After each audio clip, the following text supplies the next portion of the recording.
ഒരുപാട് കാര്യങ്ങൾ ഇസ്ലാമിനെതിരായി രംഗത്ത് വന്നപ്പോൾ അതിലെന്തെല്ലാം കക്ഷികൾ വന്നുപോയി നമുക്കറിയാം. മൗലവി ചേകനൂർ എന്ന് പറഞ്ഞ ഒരു സാധനം വന്നു. ഈ മൗലവി ചേകനൂർ വന്നിട്ട് വാദിച്ചത് എന്താണ്? എല്ലാ മുസ്ലിമീങ്ങളും ശിർക്ക് ചെയ്ത മുശ്രിക്കീങ്ങളാണ്. അതിനെന്താണ് തെളിവ്? ഖുർആൻ എന്ത് പറഞ്ഞു എന്ന് അയാൾ പറഞ്ഞത്? ഖുർആൻ ആയത്തുള്ളത് തന്നെയാണ്, പക്ഷെ അർത്ഥം വെച്ചത് തെറ്റാണ് എന്ന് മാത്രം. എന്താണ് അദ്ദേഹം ഓതിയത്? ഖുർആൻ പറയുന്നു, ലാ തദ്ഉ മഅല്ലാഹി അഹദാ ഇന്നൽ മസാജിദ ലില്ലാഹി ഫലാ തദ്ഉ മഅല്ലാഹി അഹദാ. അല്ലാഹുവിന്റെ കൂടെ വേറെ ആരെയും വിളിക്കാൻ പാടില്ല എന്ന് ഖുർആനിലുണ്ട്. അതുകൊണ്ട് ലോകത്തുള്ള എല്ലാ മുസ്ലിമീങ്ങളും മുശ്രിക്കീങ്ങളായി പോയി. എന്തേ? അവർ നിസ്കരിക്കുമ്പോൾ അസ്സലാമു അലൈക അയ്യുഹൻ നബിയു എന്ന് വിളിക്കുന്നു. അവിടെ എല്ലാ മുസ്ലിമീങ്ങളും മുശ്രിക്കീങ്ങളാണ്. അദ്ദേഹത്തിന്റെ പുസ്തകത്തിന്റെ പേര് തന്നെ നമസ്കാരം എത്ര, എപ്പോൾ, എങ്ങനെ. അതിന്റെ പരസ്യം അതിന്റെ ചട്ടക്കൂട്ടിലുണ്ട്, അതിന്റെ ചട്ടപ്പുറത്തുണ്ട്. നമസ്കരിച്ച് ബുദ്ധിമുട്ടുന്നവർക്കും ബുദ്ധിമുട്ടോർത്ത് നമസ്കരിക്കാത്തവർക്കും ഒരുപോലെ ഗുണം ചെയ്യുന്ന ഇസ്ലാമിക ചരിത്രത്തിലെ ആദ്യ ഗ്രന്ഥം എന്നാണ് ആ പുസ്തകത്തിന്റെ പരസ്യം. അങ്ങനെ ഒരു പുസ്തകം ഇറക്കി. ആ പുസ്തകം ഞാൻ ഇന്നും സൂക്ഷിച്ചിട്ടുണ്ട്. ഞാനതൊക്കെ പൊക്കിപ്പടിച്ച് പലപ്പോഴും പ്രസംഗിച്ചിട്ടുണ്ട്. സുഹൃത്തുക്കളെ, ആ മൗലവി ചേകനൂരടക്കം ആ ചേകനൂരിന്റെ അതേ ആശയം ഇപ്പോൾ വീണ്ടും പുറത്തു കൊണ്ടുവരാൻ വേണ്ടി പ്രവർത്തിക്കുന്ന ഒരു മൗലവിയുണ്ട്. മൗലവിന്റെ പേരൊന്നും പറഞ്ഞ് പ്രചരിപ്പിക്കാൻ ഞാൻ ഉദ്ദേശിക്കുന്നില്ല. അവൻ ഈ അടുത്ത് ഒരു വിവാഹത്തിന് നേതൃത്വം കൊടുത്തു. മൂപ്പര് ഖാദിയാരായതാണ്. എന്നിട്ട് ആര്യ എന്ന് പറയുന്ന ഒരു അമുസ്ലിം പെണ്ണിനെ അദ്ദേഹം നിക്കാഹ് ചെയ്തു കൊടുക്കുകയാണ്. ആർക്ക്? ഒരു അമുസ്ലിം പെണ്ണിനെ ഒരു മുസ്ലിം സഹോദരൻ. എന്നിട്ട് അവൻ അതിന് ആയത്തും ഹദീസും ഓതുകയാണ്. ഇന്നാലില്ലാ പരിശുദ്ധ ഖുർആനിൽ ലാ തൻകിഹുൽ മുശ്രിക്കീന എന്നും അതേപോലെ തന്നെ മുശ്രിക്കാത്തിനെ നിങ്ങൾ വിവാഹം കഴിക്കരുതെന്നും പച്ചയായി പറഞ്ഞത് ഖുർആനിലുണ്ട്. പക്ഷെ അതൊന്നും അയാൾക്ക് ബാധകല്ല. അയാൾ പുതിയ മതം ഉണ്ടാക്കുകയാണ്. അതൊക്കെ വളരെ വലിയ പുണ്യകർമ്മമാണ്. അതുകൊണ്ട് ആര്യ അതെ അമ്പലത്തിലേക്ക് പോകണം. അപ്പോൾ ഈ ആര്യയുടെ ഭർത്താവ് കൊണ്ടുപോയി ഇറക്കി കൊടുക്കണം. തിരിച്ച് ഇവള് വരുമ്പോൾ അവള് കൊണ്ടുപോയി കൂട്ടിക്കൊണ്ടുവരണം എന്നൊക്കെ പറഞ്ഞ് കേട്ടുനോക്കാത്തൊന്നും നല്ല സൗഹാർദ്ദ പറയുന്നത്. സൗഹാർദ്ദമല്ല, എല്ലാ മതവും പൊളിക്കാനുള്ള പരിപാടിയാണ്. എല്ലാ മതവും ഹിന്ദുക്കൾക്ക് ഹിന്ദു മതമനുസരിച്ച് ജീവിക്കാനുള്ള സ്വാതന്ത്ര്യവും നഷ്ടപ്പെടുത്തണം. മുസ്ലിമീങ്ങളത് അതും കല്ലത്താക്കണം. എല്ലാ മതവും പൊളിക്കാനുള്ള ഒരു പരിപാടിയാണ്. അങ്ങനെ ഒരു മൗലവി ഈ അടുത്ത രംഗത്ത് വന്നു. ഏതെല്ലാം സാധനങ്ങളാണ്. വേറൊരു മൗലവി ഈ അടുത്ത രംഗത്ത് വന്നു. അവന്റെ വാദം എന്താണ്? അല്ലാഹു തആലാക്ക് 60 മുഴാണ്. അള്ളാഹുവിന് 60 മുഴം. അതെ, അല്ലാഹു തആല ആദം നബിയുടെ കോലത്തിലാണ്. അതിനും അവൻ ഹദീസ് ഉദ്ധരിക്കുകയാണ്. ഖലഖല്ലാഹു ആദമ അലാ സൂറത്തിഹി എന്ന് പറഞ്ഞ് ഹദീസ് ഉദ്ധരിക്കുകയാണ്. അപ്പൊ എന്താണ് ആ ഹദീസിന്റെ യഥാർത്ഥ അർത്ഥം? അള്ളാഹുവിന്റെ റസൂൽ സല്ലല്ലാഹു അലൈഹി വസല്ലം പറഞ്ഞു, ആദം നബി അള്ളാഹു പടച്ചു അലാ സൂറത്തിഹി, ആദം നബിയുടെ രൂപത്തിൽ പഠിച്ചു. ആദം നബിയുടെ രൂപത്തിൽ പഠിച്ചു എന്നാണ്. അതിന് അവൻ അർത്ഥം വെച്ചു അള്ളാഹിന്റെ രൂപത്തിൽ പഠിച്ചു എന്ന് അർത്ഥം വെച്ചു. അപ്പോ അതെ, 60 മുഴാണ്. അപ്പൊ അള്ളാഹ്ക്ക് അത് 60 മുഴ നീളം ആദം നബി അലൈഹി ഇസ്ലാമിന്റെ കോലത്തിലാണ് പഠിച്ചവൻ എന്നവൻ അർത്ഥം വെച്ചു. അപ്പൊ നിങ്ങൾ ചോദിക്കുമ്പോ എന്തേ പിന്നെ ആദം നബിയുടെ കോലത്തിൽ പഠിച്ചു എന്ന് പറയേണ്ടതുണ്ടോ? അതിനെ സംബന്ധിച്ച് ഇമാം ബൈഹഖി റളിയല്ലാഹു അൻഹുവിനെപ്പോലുള്ള പണ്ഡിതന്മാർ വിശദീകരിച്ചത് കാണാം. വലിയ വലിയ ഇമാമിങ്ങൾ ഉദ്ധരിച്ചുകൊണ്ട് പറഞ്ഞത് കാണാം. അങ്ങനെ പറയേണ്ടതുണ്ട്. കാരണം എന്നെയും നിങ്ങളെയും പഠിച്ചത് ഈ കോലത്തിലല്ല. ഞാൻ പ്രസവിക്കപ്പെടുമ്പോൾ എനിക്ക് താടിയുണ്ടോ? ഞാൻ പ്രസവിക്കപ്പെടുമ്പോൾ എനിക്ക് പല്ലുണ്ടോ? ഞാൻ പ്രസവിക്കപ്പെടുമ്പോൾ ഇത്ര നീളമുണ്ടോ? ഇത്ര തടിയുണ്ടോ? ഇത്ര വലിപ്പമുണ്ടോ? എന്നാ പ്രസവിക്കപ്പെടുന്നതിന് മുമ്പ് എന്റെ സൃഷ്ടിപ്പ് തുടങ്ങുന്ന സമയത്ത് അവിടെ ഞാൻ വെറും ബീജം മാത്രമായിരുന്നു. ഞാൻ ഘട്ടം ഘട്ടമായി മാറി മാറി വന്നിട്ടാണ് ഈ രൂപത്തിലെത്തിയത്. ആദം നബി അങ്ങനെയല്ല. ആദം നബി പഠിച്ചത് തന്നെ 60 മുഴം നീളത്തിലുള്ളൊരു ശരീരം ഉണ്ടാക്കിയിട്ടാണ്. മറ്റുള്ള ജനങ്ങളെ സൃഷ്ടിച്ചതുപോലെയല്ല എന്നതാണ് ഹദീസ് പഠിപ്പിക്കുന്നത്. പക്ഷേ അതിന്റെ യാഥാർത്ഥ്യമറിയാത്ത ജനങ്ങളെ വഴിതെറ്റിപ്പിക്കാൻ വേണ്ടി ആദം നബിയുടെ കോലത്തിലാണ് പടച്ചവൻ എന്ന് വാദിക്കുന്ന ഒരു സാധനം ഈ അടുത്തിറങ്ങിയതുണ്ട്. ഞാൻ പല പ്രസംഗങ്ങളിലും അത് ഇറങ്ങിയ ഉടനെ സൂചിപ്പിച്ചിരുന്നു, ഉള്ളാളത്തുനിന്നൊക്കെ സൂചിപ്പിച്ചിരുന്നു.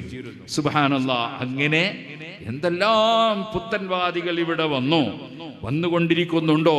ഇനി ഏതൊക്കെ വരാനുണ്ടോ? എല്ലാ സാധനങ്ങളെയും അതേ ജനങ്ങൾക്ക് ബോധ്യപ്പെടുത്തി കൊടുത്ത് ഇവിടെ ഈമാൻ സംരക്ഷിക്കുക എന്നതാണ് സമസ്ത കേരള ജംഇയ്യത്തുൽ ഉലമ നിർവഹിച്ച ഏറ്റവും ഉന്നതമായ ദൗത്യം. അതോടുകൂടെ മുസ്ലിങ്ങൾക്ക് ആവശ്യമായ വിദ്യാഭ്യാസ പ്രവർത്തനങ്ങൾ, അതേപോലെ തന്നെ മറ്റ് ജനങ്ങൾക്ക് കൂടി ഉപകാരപ്രദമാകുന്ന ധാരാളം സാന്ത്വന പ്രവർത്തനങ്ങൾ, അങ്ങനെ തുടങ്ങി എല്ലാ വിഷയത്തിലും പണ്ഡിതന്മാർ ഇവിടെ പ്രവർത്തിച്ച് എല്ലാ ജനങ്ങൾക്കും ഉപകാരം ചെയ്തു.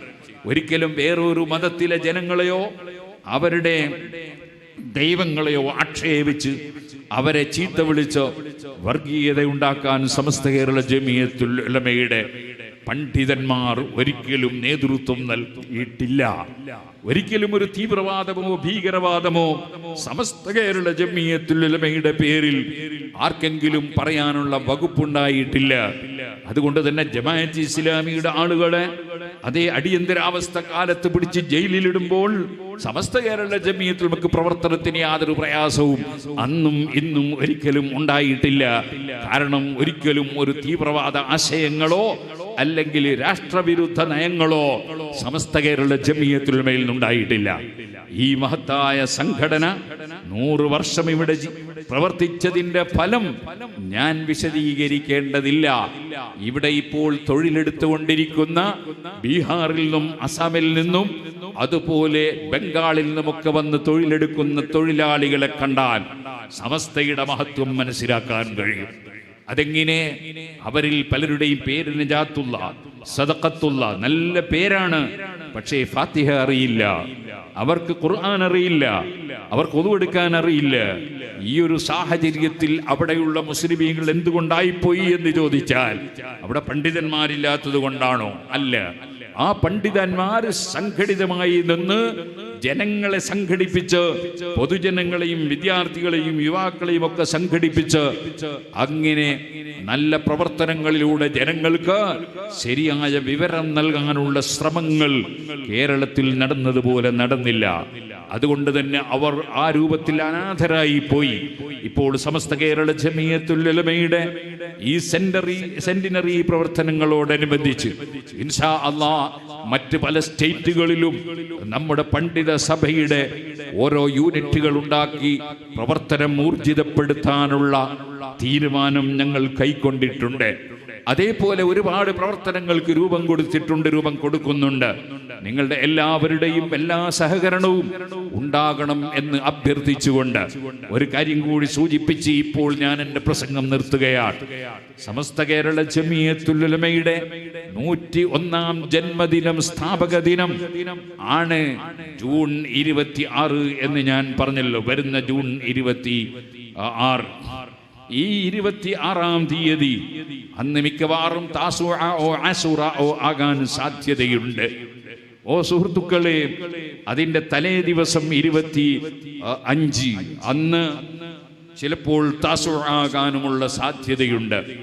അന്നത്തെ ദിവസം അതേ രാവിലെ 10 മണി മുതൽ 2 മണി വരെ കോഴിക്കോട് ടൗൺ ഹാളിൽ നമുക്ക് ഒരു വിപുലമായ പരിപാടിയുണ്ട്.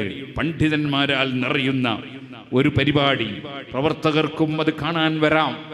ആ മഹത്തായ പരിപാടി സമസ്ത കേരള ജംഇയ്യത്തുൽ ഉലമയുടെ 101ാം ജന്മദിനത്തിൽ നടത്തുന്ന ജന്മദിന പരിപാടിയാണ്, സ്ഥാപക ദിന പരിപാടിയാണ്. തലേ ദിവസവും അതേ നമ്മുടെ മദ്രസകളിൽ ചില പരിപാടികൾ മറ്റ് സ്ഥാപനങ്ങളിൽ നടത്താൻ വേണ്ടി നിർദ്ദേശിക്കപ്പെട്ടിട്ടുണ്ട്. അതിന്റെ പിറ്റേ ദിവസവും ചില പരിപാടികൾ നിർദ്ദേശിക്കപ്പെട്ടിട്ടുണ്ട്. നമ്മുടെ സെന്റിനറി പ്രവർത്തനത്തിന് വേണ്ടി നമുക്ക് താഴെ തട്ടിൽ നിന്ന് നമുക്ക് പണം പിരിച്ചുണ്ടാക്കാൻ ആർക്കും ഭാരമില്ലാത്ത വിധം ഒരു നിധിപ്പെട്ടി നിങ്ങളെ വീടുകളിലേക്ക് വരും. വളരെ സന്തോഷത്തോടെ വാങ്ങി നിങ്ങൾ വെക്കണം.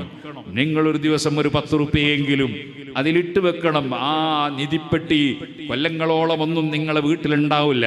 അതിൻ്റെ ആയുസ് കൂടിയാൽ 40 ദിവസമേ ഉണ്ടാവുള്ളൂ. അതിനിടയിൽ നിങ്ങളെല്ലാം കഴിവിൻ്റെ പരമാവധി അതിൽ കഴിയുന്ന സംഭാവനകൾ, ചെറുത് വലുത് എല്ലാവരുടെ വകയിലും നിങ്ങളതിൽ സംഭാവന ഇട്ട് വെച്ച് നമുക്കത് സമാഹരിക്കാനുണ്ട്. അങ്ങനെ തുടങ്ങി ഒരുപാട് കാര്യങ്ങളിൽ നിങ്ങളുടെ എല്ലാം സഹകരണവും സഹായവും ഉണ്ടാകണം എന്ന് ഓർമ്മപ്പെടുത്തി ഇനി വരുന്ന എല്ലാ പദ്ധതികളും എല്ലാവരും ഏറ്റെടുത്ത് നമ്മൾ സമസ്ത കേരള ജമിയത്തുൽ ഉലമയുടെ അതേ നമ്മുടെ സെന്റിനറിയുടെ സമാപനം വരുന്ന ജനുവരി അവസാന ദിവസങ്ങളിൽ മലപ്പുറത്ത് നടന്ന് തീരുന്നത് വരെ വിശ്രമമില്ലാതെ നിങ്ങൾ സംഘടനയുടെ പ്രവർത്തനത്തിൽ മുഴുകണമെന്നും ഇതുകൊണ്ട് നമ്മുടെ ലക്ഷ്യം നമ്മുടെ ആഖിറമാണ്, പടച്ചവന്റെ അടുക്കൽ പ്രതിഫലം ലഭിക്കലാണ്. ഒരിക്കലും അതേ മുമ്പാർക്കും ഒരു 100 വർഷം തികഞ്ഞ് സെന്റിനറി പ്രവർത്തനം നടത്താൻ ഇതിനു മുമ്പ് കഴിഞ്ഞ കാലഘട്ടങ്ങളിലുള്ളവർക്ക് അവസരമുണ്ടായില്ല. ഇനി അടുത്ത കാലത്തൊന്നും ഉണ്ടാവുകയും ഇല്ല.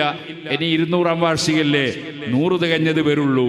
അപ്പോൾ നമ്മുടെ ജീവിതത്തിൽ നമുക്ക് കിട്ടുന്ന ഏറ്റവും വലിയ ഒരു മുഹൂർത്തമാണിത് എന്ന് മനസ്സിലാക്കി നിങ്ങളൊക്കെ സെന്റിനറി പ്രവർത്തനത്തിൽ സജീവമാകണമെന്ന് ഓർമ്മപ്പെടുത്തി സമസ്തയുടെ സന്ദേശം എല്ലാ വീടുകളിലും എത്തണം, എല്ലാവർക്കും ലഭിക്കണം.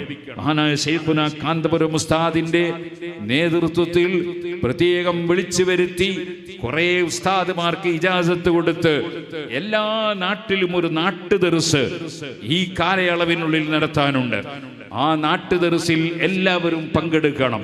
അതാത് നാട്ടിലുള്ള ഒരു മുദരിസ് നിങ്ങൾക്ക് ആ ദർസ് നടത്തും. അതിന്റെ അവസാനത്തെ തീർക്കൽ എന്ന് പറയുന്നത് അതിന്റെ ഖത്മ്, അതിന്റെ പൂർത്തീകരണം ഉസ്താദ് അവറുകൾ തന്നെ ഇൻഷാ അല്ലാഹ് നടത്തും. അല്ലാഹു ദീർഘായുസ്സും ആഫിയത്തും നൽകുമാറാകട്ടെ. ആ ദർസിൽ പങ്കെടുക്കാൻ നിങ്ങൾ ആവേശം കാണിക്കണം. അതിലൊരു കിതാബ് ഓതി തീർക്കുന്നതാണ്. നിങ്ങളും ഒരു മുതഅല്ലിമാകട്ടെ, നിങ്ങളും ഒരു കിതാബ് ഓതിയ മുതഅല്ലിമാകട്ടെ. അതിനുവേണ്ടി നിങ്ങൾ ആ കിതാബ് ഓതാൻ വേണ്ടി എല്ലാവർക്കും ഉള്ളതാണത്. ആണ് പെണ്ണ് എല്ലാവർക്കും ഓതാനുള്ള ഒരു കിതാബാണ്. അതിലൊരുപാട് ഇൽമുകൾ നമുക്ക് പഠിക്കാൻ കഴിയും. അതിൽ നിങ്ങൾ സജീവമായി നിങ്ങളതിൽ പങ്കെടുക്കണം എന്നുണർത്തു. നമ്മുടെ സെന്റിനറി പ്രവർത്തനം ആരെങ്കിലും ചീത്ത വിളിക്കാനോ ആരെങ്കിലും കുറ്റം പറയാനോ വെല്ലുവിളിക്കാനോ ഉള്ളതല്ല, മറിച്ച് നമുക്ക് ആഖിറത്തിലേക്ക് സമ്പാദ്യമാകാനുള്ളതാണ്. നമ്മുടെ മുൻഗാമികളായ പണ്ഡിതന്മാരോടുള്ള നമ്മുടെ കടപ്പാട് വീട്ടാനുള്ളതാണ്. ഈ കാലഘട്ടത്തിൽ ഇസ്ലാമിന്റെ പ്രവർത്തനം അത് ക്ലിയറായ നിലക്ക് നടത്തി ദീൻ നിലനിർത്തുകയെന്ന നമ്മുടെ ഉത്തരവാദിത്ത നിർവഹണത്തിന് വേണ്ടിയുള്ളതാണ് എന്ന ബോധത്തോടുകൂടി നമ്മളെല്ലാവരും സജീവമായ പ്രവർത്തന രംഗത്തുണ്ടാകണമെന്നും നമ്മൾ സംഘാടകരുമാകണം, അനുഭവിക്കുന്നവരുമാകണം. അങ്ങനെ നാട്ടുദർസ് സംഘടിപ്പിക്കുന്നവർ മാത്രമാകരുത്, അതിൽ പങ്കെടുക്കുന്നവരാകണം. നമ്മൾ ഹദ്ദാദ് ഓതുന്നവരാകണം, ഹദ്ദാദ് സംഘടിപ്പിക്കുന്നവർ മാത്രമായി പോകരുത്. നമ്മൾ മൗലിദ് സംഘടിപ്പിക്കുന്നവർ മാത്രമാകരുത്, മൗലിദ് ഓതുന്നവരും കൂടിയായിരിക്കണം. അങ്ങനെ എല്ലാ വിഷയത്തിലും നമ്മൾ നമ്മുടെ ആഖിറത്തെ സംബന്ധിച്ച് ചിന്തയുള്ളവരും കൃത്യമായി നിസ്കരിക്കുകയും നോമ്പെടുക്കുകയും സകാത്ത് കൊടുക്കുകയും ഹജ്ജ് ചെയ്യുകയും ഓരോരുത്തരുടെയും കഴിവനുസരിച്ച് ചെയ്യേണ്ട കാര്യങ്ങളെല്ലാം ചെയ്യുന്നതോടുകൂടി കുടുംബബന്ധം ചേർക്കുക, അയൽവാസികൾക്ക് നന്മ ചെയ്യുക, എല്ലാ മതക്കാരോടും സൗഹാർദ്ദത്തിൽ ജീവിക്കുക, ചെറിയവരോട് കാരുണ്യം കാണിക്കുക, വലിയവരോട് ബഹുമാനം കാണിക്കുക.